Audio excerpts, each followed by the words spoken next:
सबसे पहले तो मैं सारे मेरे पत्रकार साथियों का बहुत बहुत स्वागत और अभिनंदन करता हूँ। मेरी बहुत भारी संख्या में माताएं और बहनें आई हैं।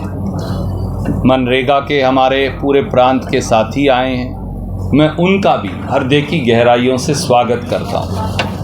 कांग्रेस पार्टी के लिए पूरे हरियाणा में आज एक बहुत बड़ा दिन, कांग्रेस पार्टी के लिए पूरे हरियाणा में एक बहुत सुखद दिन भी है और मजदूर को ताकत देने की आज एक नई शुरुआत भी है। मनरेगा मेट एवं कामगार संघ हरियाणा, उनके प्रदेश अध्यक्ष मेरे भाई और साथी ओम प्रकाश जी हैं, जो आपके बीच में अभी अभी बोल रहे थे। इन्होंने और इनके सब साथियों ने 90 की 90 सीटों पर कांग्रेस पार्टी का समर्थन करने की घोषणा की। मेरे भाई और प्रदेश अध्यक्ष ओम प्रकाश जी, जिला अध्यक्ष रणधीर सिंह जी, ब्लॉक अध्यक्ष सुभाष भाई कैथल से, महिला विंग कैथल की अध्यक्ष परमजीत जी सजूमा, महासचिव ब्लॉक कैथल संजीव भाई बूढ़ाखेड़ा, जनरल सेक्रेटरी कैथल राजभान जी बाबा लदाना, कोऑर्डिनेटर ब्लॉक कैथल नसीब जी मानस, कोषाध्यक्ष ब्लॉक कैथल सुरेंद्र बलवंती जी। इसके साथ साथ मेरी बहुत सारी बहनें जो मनरेगा मेट ब्लॉक कैथल के इस कामगार संघ की सदस्य हैं, मीनू जी नौच, रेखा जी नौच, नेहा जी क्योड़क, शकुंतला जी कुतेपुर, पोली जी बाबा लदाना, पिंकी जी खणोदा, पूनम जी पट्टी अफगान, सुदेश और सुमन जी मुंदड़ी, राजेश भाई, मुनि जी नैना, मक्खन जी मालखेड़ी, गोविंदा जी ग्योंग, सतीश जी धौंस, सुरेंद्र जी बलवंती, सेवा जी बूढ़ाखेड़ा, शीशन जी मानस, सोनू जी शेरगढ़, रोहित जी देवीगढ़, रमेश जी पाडला, राम मेहर जी मानस, सुल्तान बाबा लदाना जी, अमित द्योड़खेड़ी जी, गौरव कटवाड़ जी, सूबे सिंह द्योरा जी, मैनेजर कुलतारण जी, सुनील जगदीशपुरा जी, सतीश शक्तिनगर जी, लवदीप माघो माजरी जी, सौरभ गढ़ी जी, बलवान छोच जी, सूबे सिंह सेरटा जी, पूजा सांपणखेड़ी जी, अन्नू नौच जी, सुभाष संगतपुरा जी, विकास जसवंती जी, करमजीत शीलाखेड़ा जी, राखी शीलाखेड़ा जी, सुनील खुराना जी, राजेश दिलोवाड़ी जी, सतबीर दीवाल जी, जयपाल बाबा लदाना जी, सुनील दीवाल जी और राजेश खुराना जी, बहुत सारे और साथी। मैं इन सब की एक प्रतिलिपि आप सारे पत्रकार बंधुओं को भेज रहा हूँ।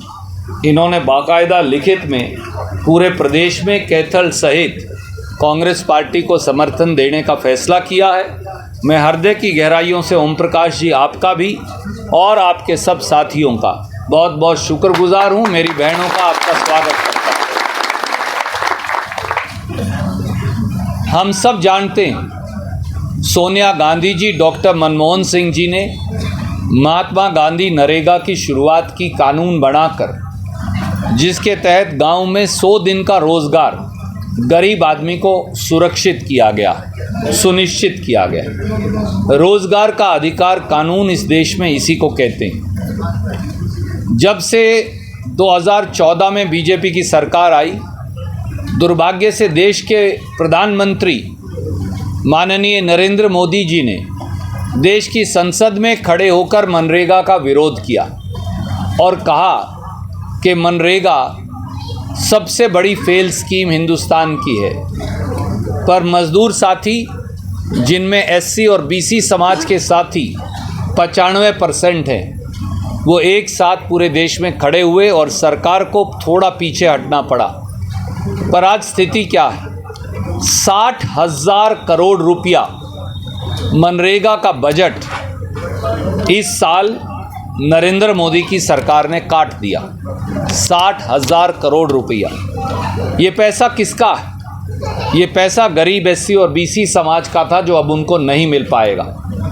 दूसरा, मनरेगा के पैसे कांग्रेस की सरकार 7 दिन के अंदर पेमेंट करती थी। आज वही पेमेंट 6 महीने के बाद होती है। 6 महीने बाद मेरी मजदूरी की पेमेंट दो, उसके मायने क्या? इतनी देर में तो मैं भूखा मर जाऊंगा। तो मनरेगा को फेल करने का ये भाजपाई षड्यंत्र है। तीसरा, पहली बार ये शर्त लगाई जो कांग्रेस नहीं लगाती थी कि सारी रजिस्ट्रेशन ऑनलाइन होगी, हाजिरी ऑनलाइन लगेगी और अंगूठा लगेगा। ये सब जानते हैं कि मनरेगा में आयु की कोई सीमा नहीं। बड़ी आयु के बहुत सारे या मज़दूर साथी, चाहे उसकी आयु छोटी भी हो, जब वो काम करता है तो अंगूठे का निशान मिट जाता है या धूमिल पड़ जाता है या रेखाएं मिल जाती। काश खट्टर साहब ने, नायब सैनी जी ने, कभी नरेंद्र मोदी जी ने मनरेगा मज़दूर के तौर पे काम किया होता तो वो ये बात जान पाते। लीलाराम कभी मनरेगा मज़दूर के तौर पे काम करता तो वो बात जान पाते। नवीन जिंदल जी ने कभी एक काम किया होता तो वो जान पाते। तो अब वो ये क्या करते हैं, अगर आपकी अंगूठे की रेखा मिट गई तो आपको पैसा ही नहीं मिलेगा। और ज़्यादातर कई जगह इंटरनेट नहीं चलता, तो मनरेगा मज़दूरों को उनकी दिहाड़ी मिलने में बड़ी भयंकर आज समस्या है। एक और बात जिसकी प्रधान जी ने चर्चा की, अगर किसी मनरेगा मज़दूर का एक्सीडेंट हो जाए या देहांत हो जाए तो उसके लिए कोई पैसा नहीं, फिर उसका परिवार दर दर की ठोकरें खाने को मजबूर है। उसका क्या हल हो? मैंने इनको एक हल सुझाया कि जो कंस्ट्रक्शन लेबर है, मनरेगा भी तो कंस्ट्रक्शन लेबर है, हम ये प्रयास करेंगे, अगर भारत सरकार ने सहमति जता दी कि मनरेगा मज़दूर को कंस्ट्रक्शन लेबर के अंदर शामिल कर दिया जाए। जैसे ही मनरेगा मज़दूर को आप कंस्ट्रक्शन लेबर में शामिल करेंगे तो ऑटोमेटिक उन्हें बीमा मिलना शुरू हो जाएगा। अगर किसी की डेथ हो जाए, मृत्यु हो जाए, तो कंपनसेशन, मुआवजा मिलना शुरू हो जाएगा और उनके बच्चों की पढ़ाई का वजीफ़ा मिलना शुरू हो जाएगा, क्योंकि हज़ारों करोड़ रुपया हर सरकार के पास कंस्ट्रक्शन लेबर फंड में जमा। मैंने ऑलरेडी इनको ये सोचकर ये सुझाया और मैं ये प्रयास करूँ कि कांग्रेस पार्टी की अगली सरकार जो आपके आशीर्वाद से बनेगी वो लागू हो। और हम ये भी सुनिश्चित करेंगे कि मनरेगा का पैसा 6-6 महीने पेंडिंग ना रहे। मनरेगा का पैसा 15 दिन बल्कि 1 हफ्ते के अंदर उसकी पेमेंट हो जाए। और कहीं जो ये समस्या है ऑनलाइन वाली, इसका भी क्या हल निकल सकता है, बैठ के कमेटी बना के इसका हल भी निकालने का प्रयास करेंगे। तो मैंने अपने मनरेगा के कामगार भाइयों से, मेड भाइयों से ये सारी बातों का वायदा किया है। मैं आपसे भी अनुरोध करूंगा कि आपकी इस मदद के लिए धन्यवाद। ये कोई क्विड प्रो क्वो नहीं है कि आप हमारी मदद करेंगे और हम आपकी मदद करेंगे, नहीं। सोनिया गांधी जी, सरदार मनमोहन सिंह और कांग्रेस पार्टी एससी और बीसी समाज के इन गरीब भाइयों की मदद हमारा कर्तव्य और धर्म मानती है, चाहे कोई वोट दे या ना दे, इसका वोट से कोई कनेक्शन नहीं। पर मैं आपसे ये अपील ज़रूर करूँगा, एक तरफ वो लोग खड़े हैं जो मनरेगा को ख़त्म करना चाहते हैं, एक तरफ वो लोग खड़े हैं जो मनरेगा का 60,000 करोड़ बजट काटते हैं, एक तरफ वो लोग खड़े हैं मनरेगा मज़दूर बहन या भाई की मृत्यु पर एक फूटी कोड़ी देते नहीं, एक तरफ वो लोग खड़े हैं जो आपके बच्चों को अपने रहमो करम पर छोड़ रखा है, उनके बच्चों की पढ़ाई का पैसा या वजीफ़ा नहीं देते, एक तरफ वो लोग खड़े हैं जो अंगूठा लगवाकर आपको ऑनलाइन पेमेंट के लिए मजबूर कर रहे हैं ताकि किसी की पेमेंट ना हो तो ना हो, एक तरफ वो लोग खड़े हैं जो 6-6 महीने आपकी पेमेंट नहीं होने देते। ये लोग गरीब के खिलाफ़ हैं, ये लोग एससी और बीसी के खिलाफ़ हैं। बीजेपी का डीएनए ही मनरेगा विरोधी है। इसीलिए देश के प्रधानमंत्री स्वयं नरेंद्र मोदी जी ने मनरेगा मज़दूरों को और मनरेगा की स्कीम का विरोध किया था। ये तो राहुल गांधी जी और कांग्रेस पार्टी के पास एमपी हैं जो आप चुन के देते हो, उस वजह से तोड़ नहीं पाए।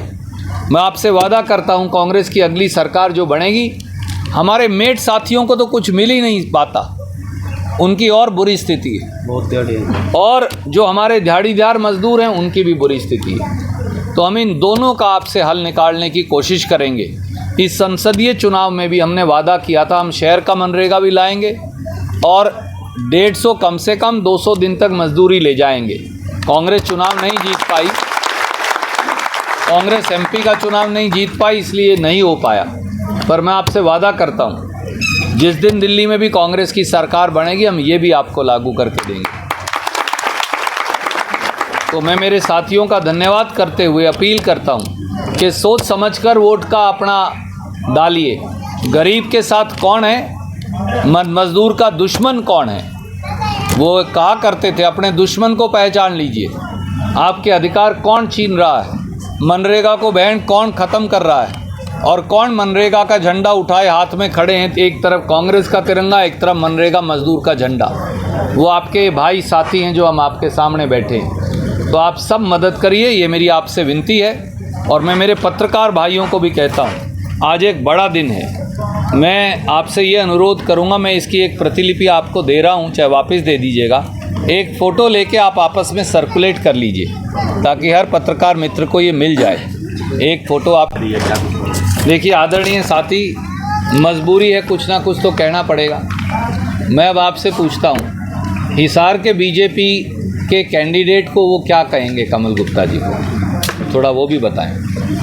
रणदीप जी, नायब सैनी का बयान आया है कि कर्मचारियों की ऐसी चूड़ी टाइट करूंगा कि चिंगार निकलेगी। आदरणीय साथी, ये हारे हुए जो आदमी है, ये उसकी भाषा है। कर्मचारी हमारे बेटे और भाई नहीं हैं क्या? वो भी हमारे बेटे और भाई हैं। कर्मचारी हमारे साथी नहीं हैं क्या? हमारे समाज का हिस्सा नहीं है क्या? वो भी हैं। कर्मचारियों के बारे में गाली गलौज की भाषा का इस्तेमाल करना, हम इसे कड़े से कड़े शब्दों में इसकी भर्त्सना करते हैं, इसे कंडेम करते हैं। हरियाणा के काम चलाऊ कुर्सी पर बैठे माननीय नायब जी को मैं ये कहूँगा, नायब जी इतना अहंकार मत करिए 70 दिन की सत्ता का। ये सत्ता आनी जानी चीज़ है, पर ये मत भूलिए कि ये कर्मचारी हमारे भाई और साथी हैं। हाँ, अगर कोई अनुशासनहीनता या भ्रष्टाचार कर रहा है, आप कार्रवाई करिए, पर गाली देना ये किसी अच्छे पद पर बैठे या किसी व्यक्ति को भी शोभा नहीं दे। 52 दिन पहले जो है भंग करना पड़ा कैबिनेट को, सर क्या कुछ माफिया पहली बार है? भाजपा सरकार एक नाजायज़ सरकार थी, ये मैं आपको कई बार कहता आया हूँ। नाजायज़ से मेरा मतलब है कि वो वोट की चुनी हुई सरकार नहीं थी। मैंने बार बार ये कहा, लोकतांत्रिक तरीके से बनाई हुई सरकार थी, नहीं तो विधानसभा सत्र बुलाकर अपना बहुमत साबित करके वो कार्रवाई चलाते। ये दर्शाता है कि आनन पानन में बात नहीं, ऐसा थी। मैंने आपसे क्यों, आप तो सजग पत्रकार हैं, प्रजातंत्र के प्रहरी हैं। मैंने आपसे पहले भी बताया था कि बीजेपी के लोग बौखलाए हुए हैं, वो रोज़ गाली देंगे मुझे, वो हर रोज़ मुझे गालियां देंगे। और अब तो आपको भी गालियां देनी शुरू कर दी। मेरे को देते तो कोई दिक्कत नहीं थी, अब तो पत्रकार मित्रों को भी गालियां देनी शुरू कर दी। और आपकी ईमानदारी पर, आपकी निष्पक्षता पर ये लोग प्रश्न उठा रहे हैं। मेरा ये मानना है कि इन गालियों पर ध्यान मत दीजिए, ये इनको मुबारक, हम काम करेंगे। अरविंद केजरीवाल की जमानत पे कांग्रेस की क्या प्रतिक्रिया है? देखिए, अखिल भारतीय कांग्रेस कमेटी इस पर टिप्पणी करेगी, पर मेरा ये मानना है किसी मुख्यमंत्री या किसी नेता, वो किसी पार्टी से भी हों, गैर कानूनी, अप्रजातांत्रिक, गलत तरीके से उनको जेल में रखा गया, श्रीमान अरविंद केजरीवाल को। और सुप्रीम कोर्ट और न्यायपालिका ने ये निर्णय किया कि ये पूरी कस्टडी गलत थी। तो सच, दूध का दूध, पानी का पानी सामने आ गया। और बीजेपी जिस प्रकार से प्रजातंत्र का चीरहरण कर रही है, चुनी हुई सरकारों के मुख्यमंत्रियों को जेल में डालकर, कभी सोरेन जी को अंदर डाल दिया, कभी अरविंद केजरीवाल जी को अंदर डाल दिया, कभी सिद्धारमैया जी पर, कांग्रेस के कर्नाटक के मुख्यमंत्री पर मुकदमा दर्ज कर लिया, कभी बंगाल में इसी प्रकार से हमला बोल दिया वहाँ की मुख्यमंत्री पर। हमारा उनसे राजनीतिक मतभेद हो सकता है, पर राजनीतिक मतभेद का ये मतलब नहीं कि प्रजातंत्र को बुलडोज़र से कुचल दिया जाए। जो प्रजातंत्र को बुलडोज़र से कुचला था, अरविंद केजरीवाल को गिरफ्तार करके न्यायपालिका ने उसे निरस्त कर दिया है। कैथल जिले में काफ़ी जो मजबूत दावेदार हैं वो टिकट से वंचित रह गए हैं, चाहे पिटिंग का हिस्सा रहे हों, सतबीर भाना हो या अन्य हो, तो वो टिकट से इस समय। मैं उन सारे साथियों से अपील करूंगा, ये दुर्भाग्यपूर्ण है कि हम उनकी मदद नहीं कर पाए, ये सही नहीं हुआ।